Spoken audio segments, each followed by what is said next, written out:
back to Close Up. I'm Jean Mackin in New Hampshire. The governor's term is only 2 years, which means a lot of campaigning and an opportunity for a consistent look at policy issues. And this year there will be a third voice in that race from Libertarian Gilletta Jarvis. And she is our next guest this morning on Close Up. Thank you so much for joining us. Thank you so much for having me. I think first we should start by asking you to tell us a little bit about yourself and why you made such a big decision to run for governor.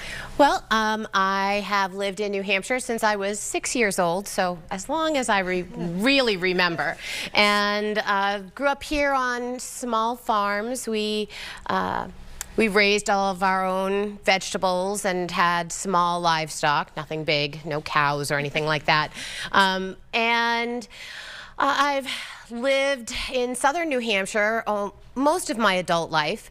I live there now with my husband, his 2 children that he came into the marriage with, and our third child, my son. And a big, busy family. It is a little bit of a busy family. Our 2 oldest have now moved out. They're adults now, so they want to go off and be independent. But our third is only 9, so he's not allowed to move out for a couple years yet. No, not yet. Not yet. He's assured me he never plans to, so we'll see about that. I decided to get into the governor's race because I really wanted to have that other voice. There are so many times that when you hear the word politician, it doesn't bring up a very positive image anymore. You know, when we first started as a country, when New Hampshire first declared independence, it was because we were tired of a government that had lost touch with the people. And a lot of times I feel that our politicians have done the same. We have grown as a nation, but our government hasn't seemed to grow with us. We have, well, it has definitely grown, but it hasn't seemed to grow with us.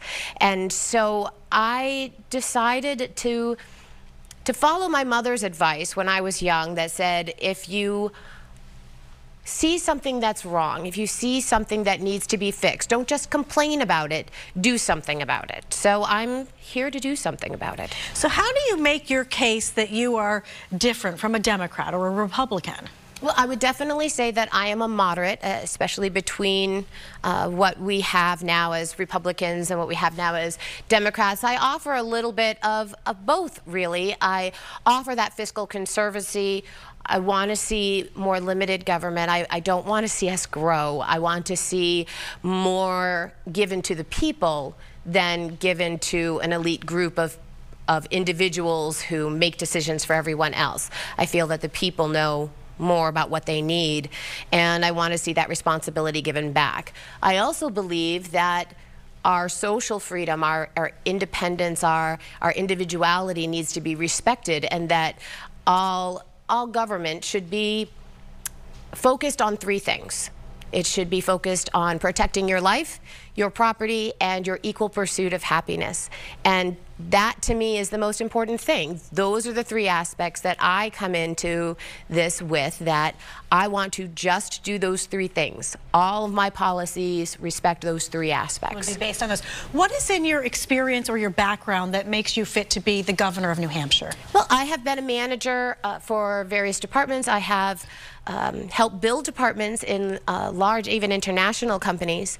I have, for the last 4 years, I ran regulatory and compliance training for an international financial company. I've worked in the healthcare industry, in software, and in service. So I bring in those aspects that affect every single person's daily life from an inside point of view. So I know what they do on the inside of these companies because I've been there. I've taught the employees how to handle those issues and those regulations and that compliance, how to make sure that they're being ethical. And so that's something that I can bring into the table with me. Let's run through a few key issues. Do you think New Hampshire should legalize marijuana? Yes, I do. What about casino gambling in New Hampshire? Your thoughts on that? Yes, I do. And I think that the revenue from casino gambling should be move directly over to offset the property taxes that are used for education currently.